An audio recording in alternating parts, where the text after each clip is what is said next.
Hello and welcome along to the Property Academy podcast. I'm your host, Ed McKnight. And I'm Andrew Nicol. And today on the show, we are once again joined by Hamish Frizzell from Survus Land Surveyors. And we are talking about the Auckland Unitary Plan and some of the other council plans that Hamish has got knowledge and is aware of around the country, so we can compare and contrast them, because council rules are always changing, aren't they, Hamish? And that provides opportunities and things to be aware of for property owners and property investors. Once a district plan's in, it doesn't change that often. There will be minor amendments as it goes through the course of its process. But generally speaking, the unitary plan or the district plans should have a life of 10 years before they need any, by law, they need to be reviewed. And, and things can change considerably over a 10-year period, population demands and that sort of thing. So that happens every 10 years by default, does it?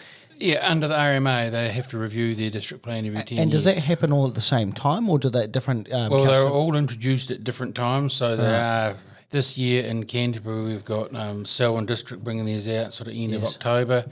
March next year, we've got Waimak District bringing theirs out, where they're intending to get rid of 4 hectare lots. So if anyone's thinking of doing a 4 hectare lot subdivision, give us a call now before you miss out.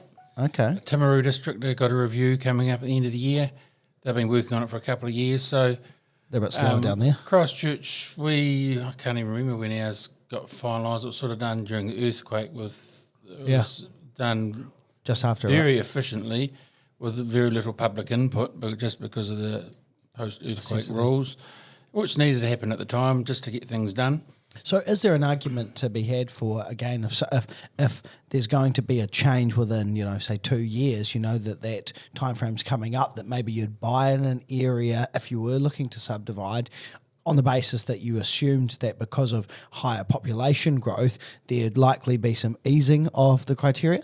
Yeah, if you can get involved with the council pre-consultation process where they're dealing with planners and independent people rather than the general public, you can have some input into that side of things a lot more than once the plan's notified. Of course. And you're allowed to make submissions. In my opinion, once the plan's notified, they've decided what they're doing. They're just running the course. Being polite. Yeah. Ticking the public consultation box. Yeah. But so it is important that if you have got a tract of land or if you're looking to land bank, that you do get in touch with people who are involved in the policy at the higher end of the... Is that something you guys get involved with? We work with a consultant planner who does a lot of that fishing around for us. And it's not something we have a lot of time to do at the moment. Yes. And Hamish, you just mentioned the RMA before. I often hear politicians talk about RMA and they're arguing about it.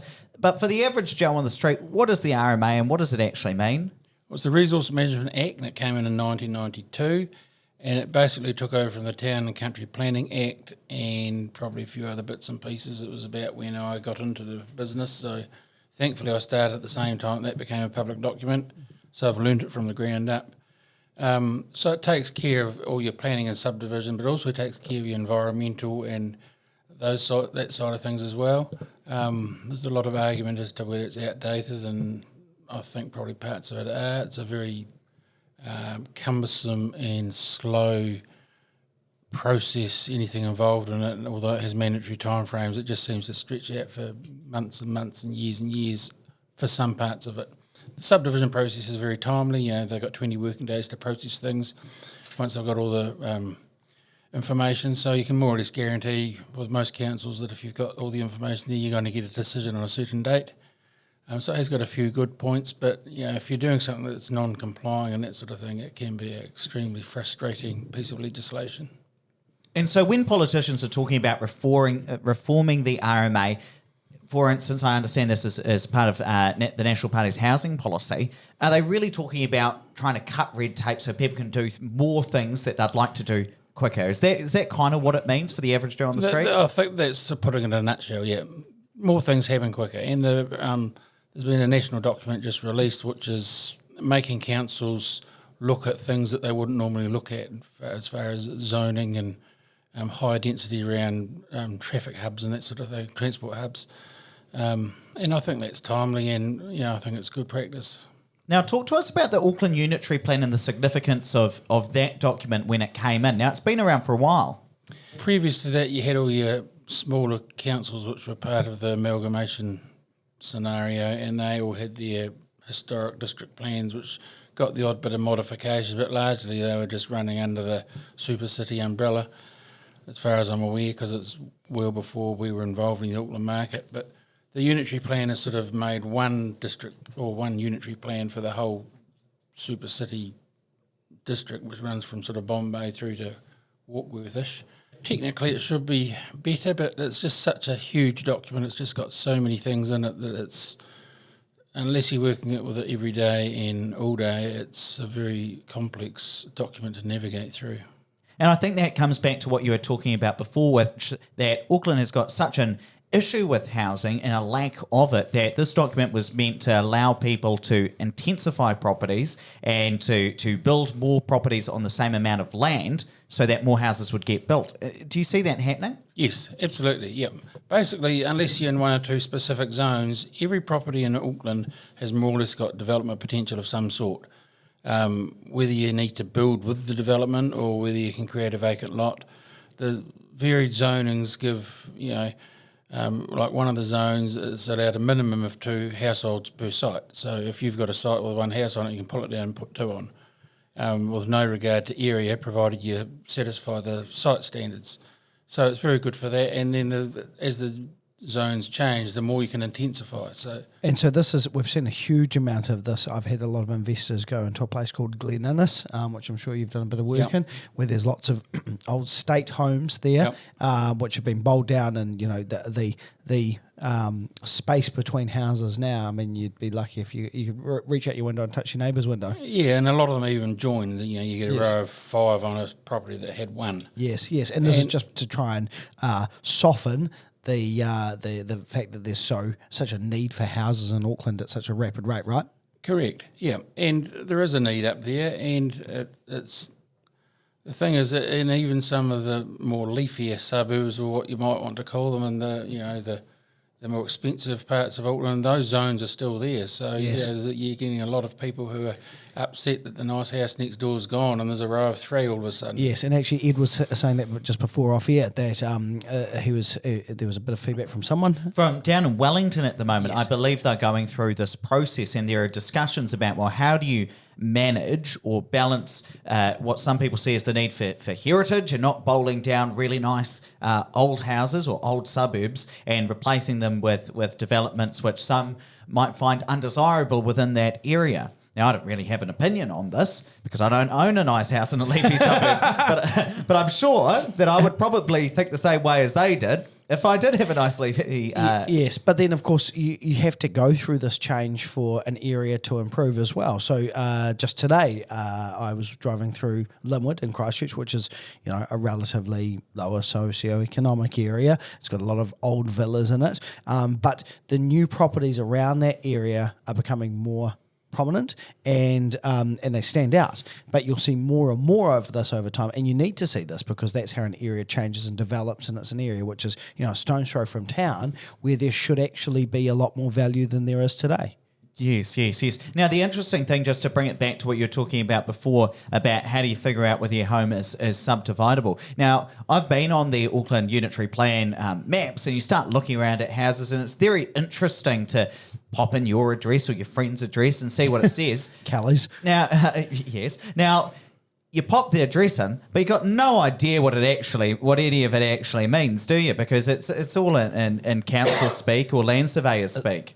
Yeah, and that's why you probably need to talk to a consultant, a surveyor consultant, and we offer a service where we can look at a property and give you advice. But a lot of the properties you actually need to involve the architect at that very initial stage, because it might be that it's 800 square metres and you get 200-300 sites in a driveway, but the right designer can probably put 4 units on it.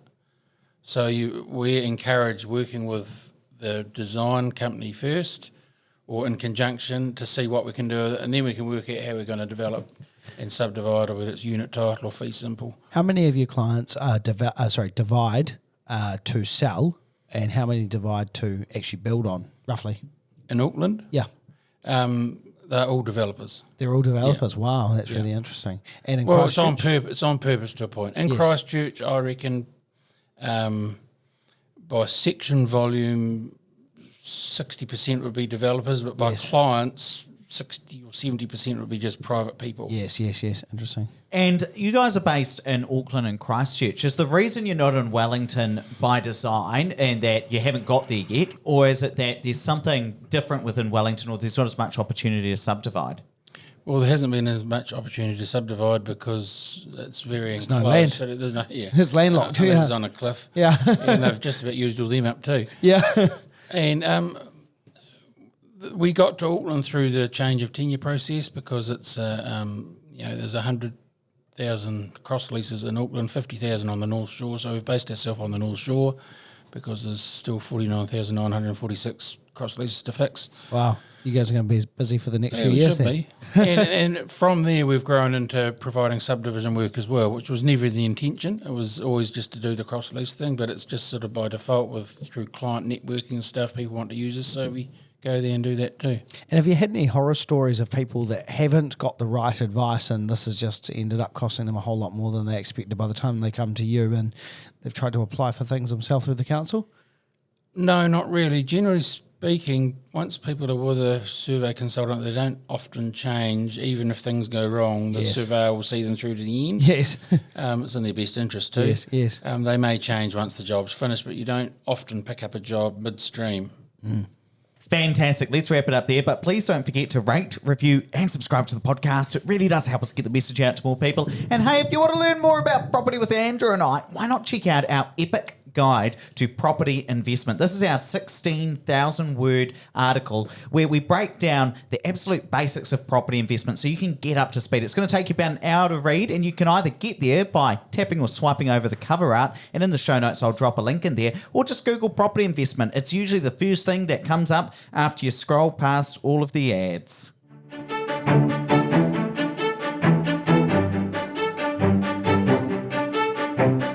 Thanks for listening to the Property Academy podcast. I'm your host, Ed McKnight. I'm Andrew Nicol. And we're going to be back again tomorrow with even more daily strategies, tactics, and insights to help you get the most out of the New Zealand property market.